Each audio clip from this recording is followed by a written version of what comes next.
formed by the authoritative voice. Now that would typically be law enforcement, but it could be government, it could be transport, it could be somebody that's just going to tell you exactly what's happening and what you need to do. And then it's up to that ISL to cascade to their members, if you like, rapidly of what they need to do. And to use it as a kind of two-way communication tool. I was probably more involved in the one in Scotland after the Olympics. And the level of trust, if you like, there was a kind of questionnaire done with business to say,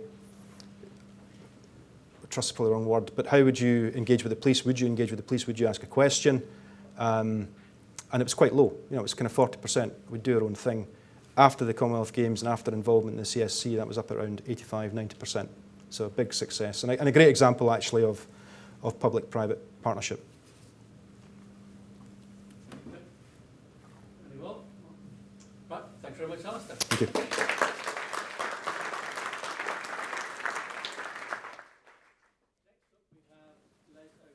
Who's FM Director for UCB Pharmaceutical Company.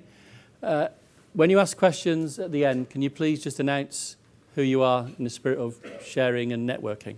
Okay, Les. Thank you very much. I'm not sure if I'm switched on yet. Am I switched on? Can you hear me okay? Fantastic. Good morning, everyone.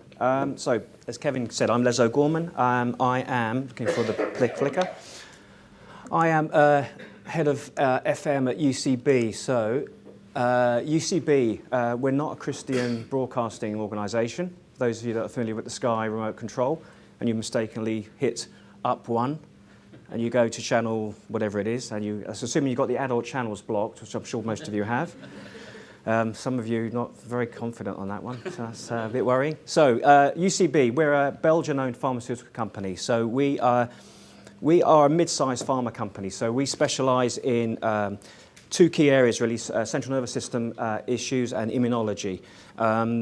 In terms of our products, if you have epilepsy, rheumatoid arthritis, you'll probably take one of our products. If you are a hay fever sufferer, Zyrtec is one of our products. It's a bit of a battle in our house. My wife works for GSK, so she buys Piriton, and I bring home Zyrtec. And we trust my son to tell us which is the best and which is the most effective. So mid-sized company, we're not a GSK and we're not a startup, so we're somewhere in the middle. So about 10,000 people employed globally, headquartered, as I said, in Belgium. I operate the UK portfolio, which are 3 operational buildings in Slough. So we've got laboratories, we've got offices, and we have a legacy building in Cambridge, which we completely sublet. So we are, in the FM team, property team, we are service provider and landlord as well. So that's quite an interesting challenge. So today I'm going to talk to you about data and intelligence and data and information, distinction between the two. I'm then going to talk a little bit about how I think we should use that in providing better services to our customers and improving resilience in our businesses. And then I'm going to finish off on a couple of case studies, also touching on how we're working with NJW as well, with Nigel at the back and his team in particular. So, moving on. I'm going to keep an eye on the time so we don't run over. So, one of my favourite images, the glass overflowing. So, I'm going to try and be a little bit contentious, so you can throw things at me, heckle, whatever you want, or ask me questions at the end. I think we're obsessed by data, FM. We just record everything we possibly can, and we produce lots and lots of reports, most of which circulate within FM, and maybe up the chain a little bit. How much gets to our customers? Do our customers really care? Are we measuring the right things? Are we collecting the right sorts of data? So, interesting quote there from Iron Mountain survey, which I think is quite telling. 10% think that their data is actually, they're getting the most from their data. And that's quite staggering and quite disappointing, I think. So where are we going wrong? I think basically we are focusing too much on this data, and we're ignoring what our customers need and what our customers want and what our business needs to retain its resilience and to keep operational. So if you look at the sort of trend in FM, again, this is me being controversial, so Gareth can kick me as I walk past him. So basically, I think what we're doing is we're following an agenda that's driven by many of the big organisations. So we're looking at offshoring, call centres, help desk systems, and we're actually losing contact with our customers. And our customers really are why we're here. And nobody would disagree with that at all. And if you look at what we're doing as well is we're saying increasingly, have you raised a ticket? Have you contacted the help desk? And customers hate that. They want you to take their problem off their hands. So in this pursuit of data and recording things, we're actually providing, I would argue, less quality or lower quality services. We're getting less engagement with our customers, and we're getting our customers feeling, I'm a number, I'm a commodity. And how often do they get an email saying your job's been completed and it hasn't been completed? So we're actually setting ourselves up to fail in many respects. So I think this obsession with data, I think, is basically distracting us. We have limited time, we have limited resource, so we have to target that in the best way we possibly can. And we should be doing that in a way that delivers benefit to the business every time. Great thing when I was doing some research for this is an expression called HIPPO, which I hadn't heard of before, highest paid person in the organisation, which I think is quite apt. And basically, we're directed often by the director of FM or the chief executive or the CFO. And is that right? And should we be challenging that HIPPO? I mean, don't call them HIPPO because you'll probably get disciplined. But should we be challenging that person and saying, look, you want us to do this, and it could be a financial agenda. We should start looking at how our customers interact with us, and what services they want from us. So I think that's really key. And I think it's about what the data tells you and about what works. And I think that's key as well. So if you look at data, and again, this is, I'm going to start talking a little bit now about what we capture and how we capture data. There are different sort of categories of data or different aspects of data. And I think we're actually very good at collecting volume in FM. We collect an awful lot of data in FM. Speed, we're pretty good as well because we have good systems. So that's pretty good. Variety, I would say we're not very good at that. And we'll come on to that on my next slide. And the thing we're probably worst at is analysis. So we collect this data, we get volumes of it, we get the speed. We get it from generally single sources. It tends to be the help desk, it tends to be the team on the ground. We're not very good yet harnessing the new tools, the social media tools, which I don't know about your companies. My company, we've got our intranet page is now, you can like and follow things on it and news articles from different departments. Personally, I find that a bit of a turn off because I do Facebook, I do Twitter, and that's enough in my private life. To do it at work, I'm not sure I want to do it. But there are customers in our organisations who love that. And particularly the younger generation, the millennials and the Generation X and some of the Ys as well. So we need to recognise that, and as FM tap into that, without throwing the baby out with the bathwater. So I'm not suggesting we stop talking to customers because that's critical, but we should certainly explore the variety of sources we use. And then, as I said, analysis, I think we're pretty poor at that. So we get this data and we just regurgitate it. Do we analyse it? And a word Kevin mentioned 2 or 3 times, I think Gareth mentioned it as well, analytics. And I think that's something FMs really need to get better at. So that's something I think that we should all focus on. So the next slide, I've stolen this from a company called DG Digital. I have given them acknowledgement. And this customer intelligence engine I really liked. And this is particularly for retail, the retail environment. But I think that this is something we could use in FM, just tailored slightly. So it's basically in a retail environment, they follow the customer. It's the classic of what are they clicking on. So you get those bespoke adverts on the side of Google. And, okay, we're not going to get to that in FM, but no reason why we shouldn't look at what our customers do. We have clever smart cards, access control cards. We can see where they go in the building. We can see through catering what they're buying at the till. So we could start to use that data and be more analytical about how we provide our services. So I think that's something we should certainly look at. And if you look down the right-hand side, you've got a whole range of touch points that, again, we're very good at some of them. Everybody's great at email. We're getting better at the mobile device bit. The call centres are still very reactive and, I guess, sort of mechanical. And if you outsource them to a company, or sorry, not a company, a location, I should say, away from site, you do lose that local contact, that local knowledge. So I think it's important that when we do that, set that call centre arrangement up, that we don't lose touch with the guys on the ground. And if you can keep that service grounded in your building. So, for example, with us, we created FM service hubs in our reception, so we encourage our receptionists to be the help desks. So our help desk now is actually one person, but we've distributed the help desk to the reception desks, and that's working really well. We also encourage customers as they pass reception to log a call verbally. So they've got a problem with their cleaning or with their lighting or something like that. As they pass reception on their way to the restaurant, they can report it verbally. We take care of it, we log the call. When they get back to their desk, they have an email saying, your call's been logged. And that's been really, really popular. So those are the sort of things. But I think this engine's quite a clever way of just selling that whole picture of how people operate and how we could operate. So some people quote Jack Welch and Tom Peters. I found Toru Kanawu from TIS, that well-known Korean data company. You're looking blank. So the reason I chose is, again, when you do these presentations, we all do it, you start Googling and you see what comes up and see what inspires you. I actually really liked what this guy said, and he probably said it in Korean, so I'm not even going to attempt, but that's the English translation. So basically, we in FM are a business partner, so our role is to actually continually contribute to the growth of your business, or the business. And the word I'm going to use later on, and I use it a lot in my current job and in past jobs as well, is we are a business enabler. So we are here to enable the business to operate. So I work for a pharma company. My whole purpose in being is to help us get medicines to patients as quickly as possible, to improve their quality of life and to improve their health. So whatever else I do, if I can't link it back, and sometimes it's tenuous, it's like the cleaner working at NASA, isn't it? What do? I help put people on the moon, that famous quote. And we should all try and do that, make sure that we can try and connect what we do to deliver goals for our business. And I think those three bullet points there, I think, are the things we need to understand first and foremost. So it's, what does our customer expect from us? What business requirement, what's the ultimate business requirement? And what tools have we got in the box to be able to deliver that? And you need to cover those three. And the bit in the bottom in red, so I'm going to leave data now. We need to turn data into intelligence and into information. And that's the analytical bit. And there are lots and lots of ways we can do that.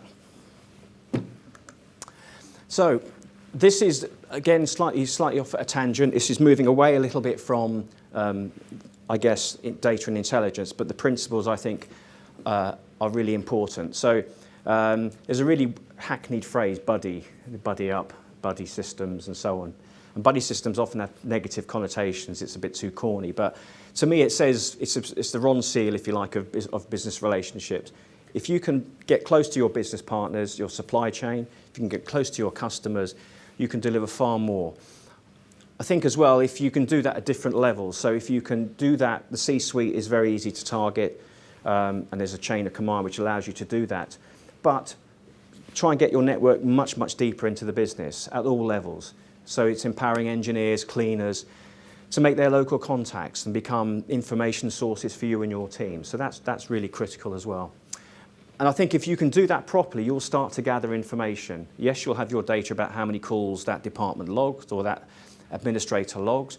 But if your teams can actually get close to that person, understand why they're logging so many calls, is there a recurring problem, you're going to get that fixed much more quickly. And that person's going to feel much more valued, much more connected to your service delivery. The service deliverer, the cleaner or the engineer, is going to feel much more empowered and much more valued themselves. And we don't do enough of that. We tend to go through the help desk, log a ticket, close the ticket down, faceless engineer turns up, I've adjusted the BMS, everything's fine. So I'm suggesting we should try and start to personalise our service a little bit more and involve the guys on the ground to build those relationships from the bottom. And we're very good at trying to get to the top, and we need to do more from the bottom, meet in the middle. I think in terms of accessing services, I mentioned again about access to help desks and so on. So again, the My Reception example is a really simple fix. May not work in every organisation, but if you can make access to your help desk very, very easy, and that could well be web pages, logging their own calls, talking to reception, post-it note on the door of your office if you're out, whatever works for you. But I would encourage you to look at that. I think as well, champions. I've seen this work very successfully at Shell. Each floor had a champion. That was a champion in terms of a customer who was a quick connection for the FM team to go to. Often it's the departmental administrator. Something, again, we seem to have lost a little bit in the industry, I think, in this pursuit of help desks and centralising things. So going back to basics a little bit is worth considering. The next two, absolutely tried. And one of my ex-colleagues, two of my ex-colleagues actually from Land Securities and BBC are here. We had FM surgeries at Media Village, and they were incredibly successful. We had brand new development of White City. We had, as you would expect, snags, challenges, early days. So we sent the FM team out with their laptops out from the FM office, sat them in some breakout coffee areas every Wednesday between, I don't know what time it was, Liz, it was something like for an hour every Wednesday. And incredibly successful. They were inundated in the first few weeks. They were logging calls religiously. The next week they'd come back, and the person would say, thanks very much, that was fixed. And within a matter of probably about 3 to 6 months, We had to stop surgeries. No one was coming to see them. Why? Because we've been very successful. And the really important thing is because we've replaced the surgeries with the floor walking. So these same people that had established these relationships in the surgeries then started walking the floors, and they knew people then. Oh, hi Luigi, and hi Nikki, if you remember. And they said, great, I've got a problem. Great, let me deal with that for you. Fantastic. So snags were completed and closed down more quickly. We had happy customers, and we had an FM team who were known by the customers throughout the building. The number of help desk calls didn't drop. In fact, they went up, but we were closing them down more quickly. But the important thing is we had that relationship with the customer. And technology, again, I think something we're doing at UCB, all our engineers have mini iPads, so they can pick up a call on the move, they can close a call on the move, they can access the BMS and stand by someone's desk and tweak the BMS and say, look, magic, you're getting cooler, aren't you? And then they say, of course, you have to wait. It'll take half an hour to feed through, but trust me, I'm an engineer, you know. But the point being, they've got the technology in their hands, they're empowered, they feel valued, they can access the BMS. So these sort of technologies and tools are available, and again, we need to make sure we're harnessing them as best we can. I have to take a drink now. Sorry, apologies. Talk amongst yourselves for a few seconds. So, just continuing the theme about accessible systems and services, I've got my team at UCB is thin client, as you call it, lots of outsourced people. Average age is probably, I guess, 30. So when I was doing a presentation, I showed some of the guys, I said, oh, I was putting a Ladybird book, and most of them went, what? So when Gareth asked who's under 30, who should be conquering the world, I should have conquered the world twice over by now almost. But so anyway, Ladybird books. We need to provide services. Ladybird book style, easy to read, easy to understand, very, very simple. Does what it says on the cover. We need to provide IT systems like Amazon, and this is a challenge to Nigel and Kevin and co. Intuitive, very easy to use. And I'll tell you about what we're doing with NJW, our roadmap, a little bit later, but it does involve going to the customers. So it needs to be very intuitive. And if you don't do that, people will be turned off, and you're back to where you were with the faceless help desk. So again, my challenge to all of us is to keep things simple and to keep things intuitive. Okay? So I'm going to move on now to talk a little bit about the laboratory, which I threatened to do in my title, and you're probably thinking he hasn't mentioned laboratories yet. So laboratories. So at UCB we have about 5,000 assets that we maintain, laboratory assets. So they can be anything from a set of balances to an antibody robotic system, which is about £1.3 million. So lots of equipment, big to small. Much of it is very, very critical. And there's an interesting quote, or source rather, from PerkinElmer. PerkinElmer are an equipment manufacturer and equipment installer, and they estimate a £10,000 loss of productivity to the business if a key piece of equipment fails. And in pharmaceuticals, you probably know this, but to get a drug to market typically costs £1.3 billion, and from discovery to launch can take anything up to sort of 7 years. And if you consider a patent lasts 10 years, you can see how challenging it is to make sure that when we get something good, we can get it through as quickly as possible to the patient and obviously get a return on the R&D investment. So if we can reduce that £10,000 or reduce the incidence of that happening, then fantastic. So what we're trying to do at UCB is we're looking at technology to help us to do that and to increase that resilience and business continuity in the laboratory.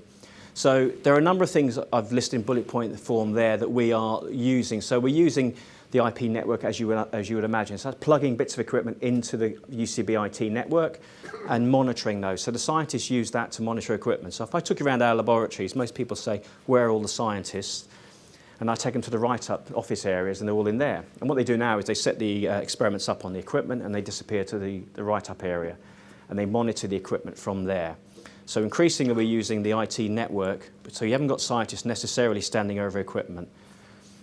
The electronic lab notebooks is along ELNs, as we call them, is it's basically tablet technology, the iPad.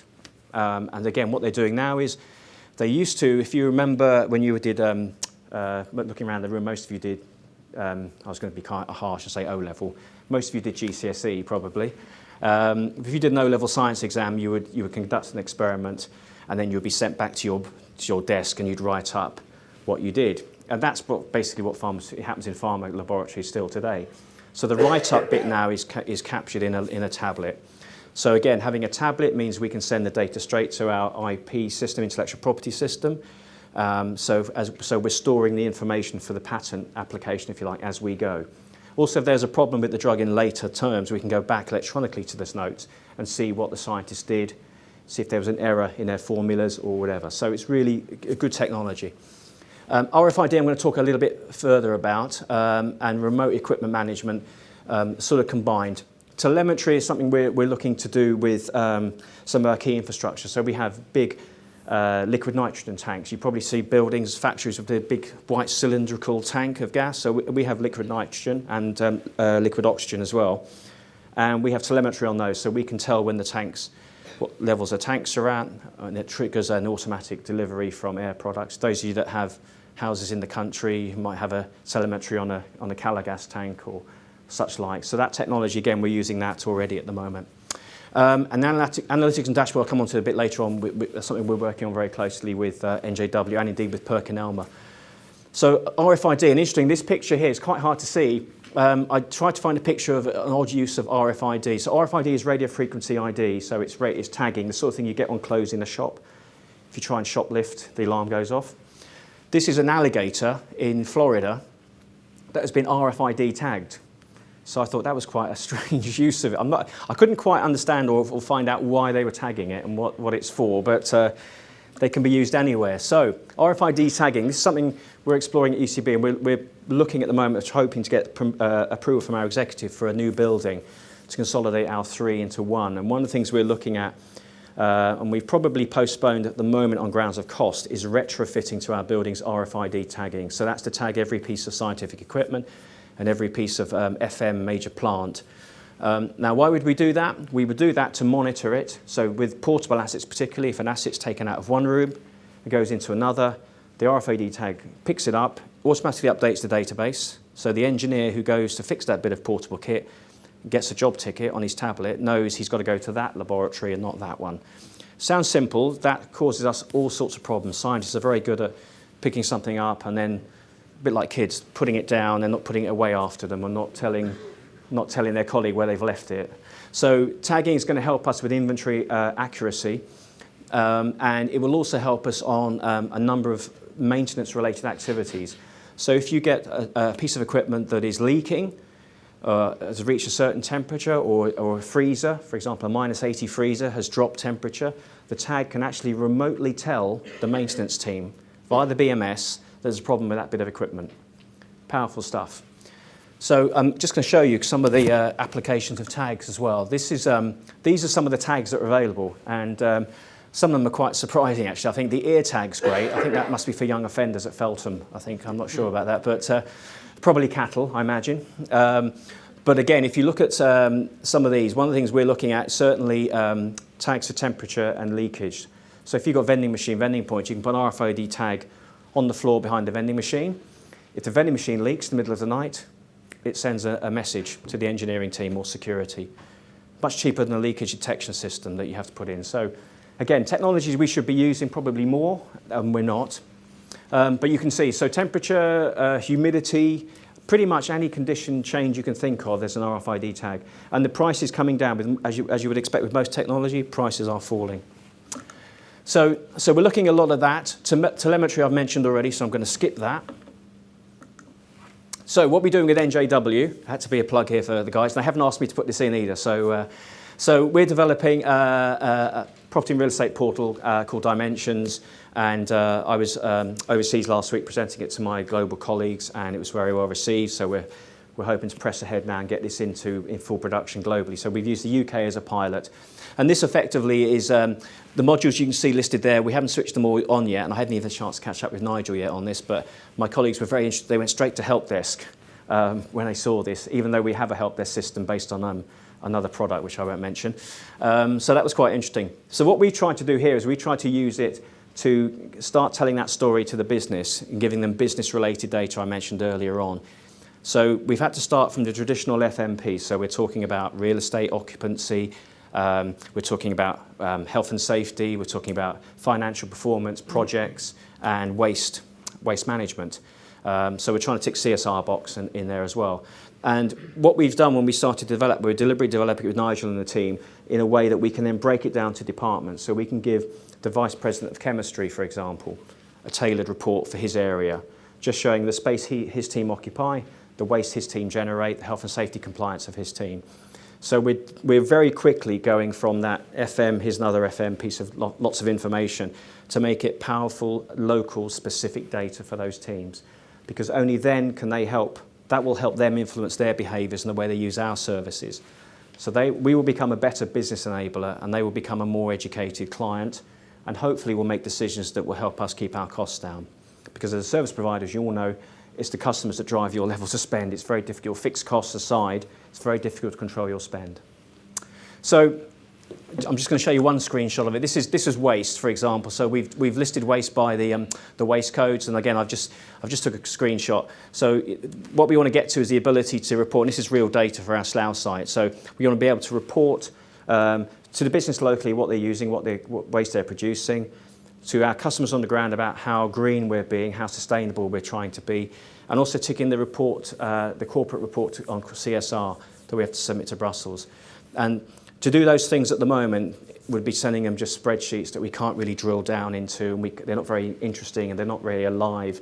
And customers generally just say, well, yeah, another report from FM. So this is our attempt, this is the beginning of our attempt to make those reports more meaningful and more useful to the business. Are you planning to have competitions between the lab directors? We've got less waste than you this month. Yeah, I mean, we think so Wendy asked, are we going to will it generate some competition between departments in terms of their data? And yes, I think it will. What we hope will happen is, particularly on things like health and safety, so it's making sure that risk of safety observations are closed out promptly. We do hope that there will be an element of competition between departments to not be the one in red, as it were. Things like space, we're expecting this to be a tool to help us with our new building project, because we want to make that move to a more flexible workplace as opposed to a more, I mean, we have a lot of open plan, but we also have buildings where we have high degree of cellular space. So we're hoping that competition will extend to showing people the benefits of working more flexibly and making the space work better for them. Yeah. So my final slide, I'm not sure if we have time, I think we're okay, are we? So my final slide. The big bit in orange is my favourite message about it. We're an enabler, and it's a bit, I always say to my guys in the team, those who used to watch Harry Enfield, Mr. Chumley Warner had this awful sketch, it was very funny, it was awful, about women know your place, and if you remember that. I'm not the text by anyone else, but the point I'm making is we FM need to know our place, and our place is to be a business enabler. If we want to influence the C-suite, knocking on the door saying we have a budget of this and a team of that isn't going to get us on the C-suite or airtime on the executive. What will get us airtime is being effective at what we do, an authoritative voice, a key part of the business, and then we'll be invited in. We won't have to bang on the door, we'll be brought in. So I think the key message there is be an enabler, use the data wisely, turn it into information, analyse it, get the right tools, empower your teams, and get that relationship with your customer as close as you possibly can get it. Thank you.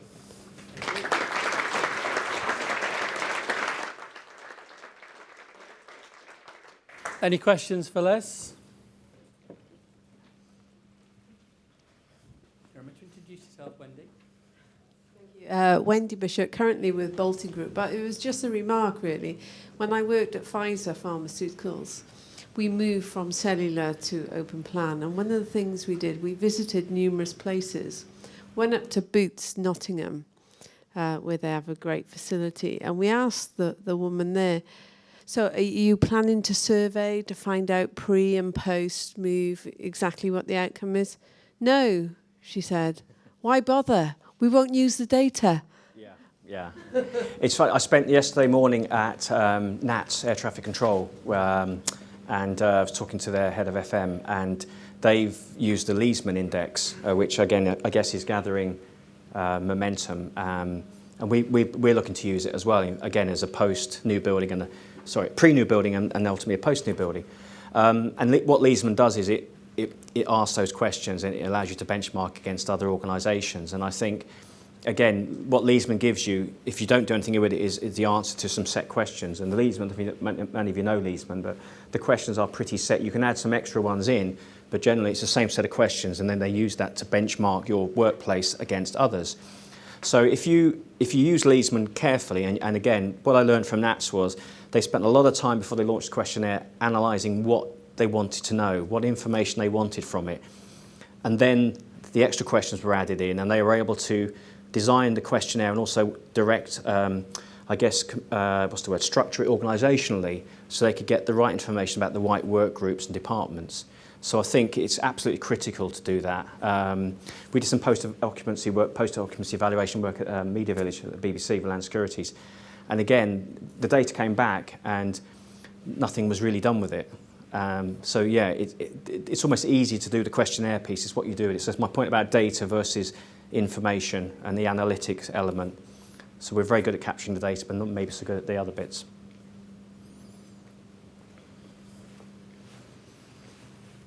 I'm afraid I've got to do a quick plug. There are alternatives to Leadsman.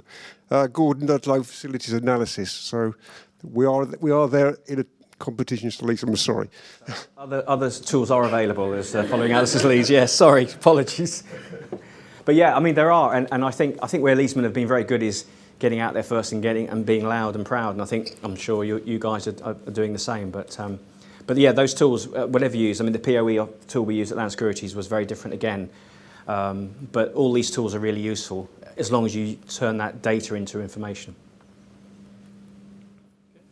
Question back. Run.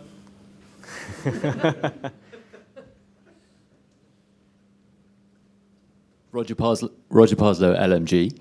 I was very interested, I can see the value personally of the communication with the business and your customers. How easy was it to secure the investment internally before you were able to invest in this type of IT solution? Because in terms of hard, tangible benefits, it must be quite hard. It is. I mean, I think I mentioned, maybe I wasn't very clear, the RFID thing we've had to park because we were given the cost of about £1 million to retrofit RFID. So if you imagine fitting one of those shop-style loops to every doorway, or putting a sensor in every laboratory in the building, and then putting the tags on all the bits of kit and the labour to do that, it's an expensive operation. So what we're doing with the RFID project is we did a small project in one lab and it was very successful. It's now on our list for the new building to build it in. So if you can build the loops into the doorways already while you're constructing the building, far cheaper than retrofitting them. So, but you're right. In terms of I've got a new boss as of about 3 weeks ago, and he's a CFO, Chief Finance Officer, and I was with him last week in a conference we had overseas, and he kept talking about, as you'd expect, return on investment, the business case. So the business case for something like this is we're gathering some data from the pilot, from the time saved, from the engineer going first time to the right bit of kit.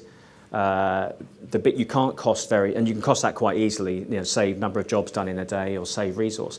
Problem we've got is it's when we pick up a bit of kit that's leaking and the engineer intercepts it and fixes it, it's very difficult to work out how long would it have been taken for that leak to really damage the equipment, when would it have been picked up ordinarily. So there are some difficult issues. What we focused on is the theme of today, which is the resilience of the business, and making sure if that scientist goes in, if he's delayed by a day, that could delay a product to market by a day, which could cost you £1 million in revenue if you take it right to the ultimate example. But it's a very tricky argument to make, and it's very hard to get hard figures on it. But we'll keep trying. Any more? Marcus?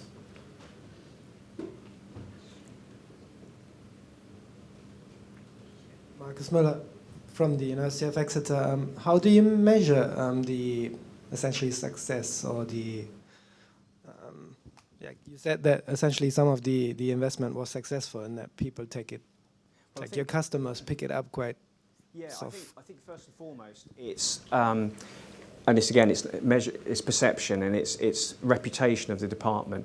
So as I mentioned earlier about getting into the C-suite is easier when you are called into the C-suite, or and when you're doing something like a new building project, it's very easy. you have to be there if you like. But what we found is, and again, these are intangibles and difficult to quantify, but we found our chemistry team, for example, we've just refurbished some laboratories for them. We were involved without asking. Normally, we hear on the grapevine that they plan to spend some money and they've ordered some equipment, and then we get told, and then we try and come in and modify the laboratory and we had to provide argon gas to this particular piece of kit. And we didn't have an argon gas supply. So what we're finding now is, but this approach is starting to bear fruit in terms of we're involved from the very start. We're thinking about buying a machine. Can we work with you? Can we talk to you about this? Similarly now with headcount change, we're going through a process of insourcing and outsourcing. So we're pushing some work out and we're bringing work in. And again, we've got departments coming to us now proactively and saying, we're planning to this. We will be recruiting some people later in the year. We are bringing company X in later in the year. And in the past, that's been the last minute thing. Someone's starting next week, can we find a desk for them? So we're finding the benefits at the moment, rather than being financial, are very much building on that relationship. So we're getting in earlier on projects, on recruitment plans, which is helping us with the new building project as well. Okay, time for one last one. I've got one. Leslie, obviously, working in pharmaceuticals now and worked at the BBC, completely different industries. Do you see any different culture in how your internal customers behave from, say, a media company to a pharmaceutical? Yeah, I think, funny, I joined UCB about 5 years ago so now, and I think 6 weeks in we had a power cut and we locked out our main research building. And I was running around, and I'd come from, so a couple of years before I'd been with the BBC, worked for Land Security's Trillium. And I managed the West London estate, so it included the End Television, I picked up Television Centre in the end as well, Media Village, Elstree and those sort of areas. And we had power outages at the BBC, brand new building as you'd expect, you have problems, we lost power, we had fire evacuations, and we were in danger of taking the BBC off air, and I'm not exaggerating because you have this 15-minute window where the fire brigade allow the play-out guys to remain in their studio, who were basically directing what you see on screen. And after 15 minutes, they're out as well. And then once the program that's running is finished, without some manual intervention, you may be looking at a blank screen. So if I contrast the two, the BBC, as soon as the alarm's gone, I had a lady called Pam Masters, who's some in the room, and no, Pam was lovely, but very straightforward woman, plain-speaking woman, in my ear saying, "When can we go back in? When can we go back in?" And the brigade hadn't even arrived because and so that was that. It was like broadcast is king. Every second is vital. If we lose this, we can never ever get it back because that second, that minute's gone. Go to pharmaceuticals. We had a power cut, knocked the whole building out for 40 minutes. We had kit not on UPS because the scientists hadn't thought to put it on UPS, which ended up. One piece of kit cost £30,000 to repair because it was powered out suddenly and it didn't like being switched off suddenly. So I was there going, my guys, let's get the power back on, do this. I was in BBC mode. Next morning I came in, we had a management meeting, just so happened, and I sat there ready to be kicked up the backside. And it was like, oh, well, these things happen, and they're just so focused on the science. It was like, yeah, well, and the other good thing is back to the relationship thing, and even those early days from my team, the business trusted us. So if we said, look, we've done everything we can to prevent a reoccurrence, this is happening, that's happening, they said, fine, okay, fine.